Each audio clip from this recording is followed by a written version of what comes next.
তুফান, খুব ভয় পাইছি রে। ইউটিউবে তুফান ঝড় তুলল। মাত্র 24 ঘন্টায় 1 মিলিয়ন ভিউজের রেকর্ড গড়ল সাকিব খানের তুফান। সাকিব ফ্যানদের বাংলা ইন্ডাস্ট্রির ইতিহাস গড়তে যাচ্ছে এই তুফান। ইতিমধ্যে তুফানের ডায়লগ খুব ভয় পাইছি রে নেট দুনিয়ায় ভাইরাল। আর এর ব্যত্যয় ঘটিলে বাংলা সিনেমায় ফুল অ্যাকশন প্যাক সিনেমা হতে যাচ্ছে এই তুফান ছবিটি। সাকিব খানের প্রথম অ্যাকশন ছবি বলা যায় এটি।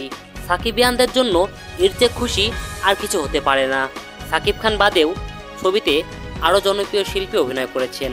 চঞ্চল মিম সহ আরও অনেকেই ছবিটিতে আছেন। ছবিটি পরিচালনা করেছেন এখনকার জনপ্রিয় পরিচালক রায়হান রাফি। এবার ছবিটি মুক্তি পাবে ঈদুল আজহাতে।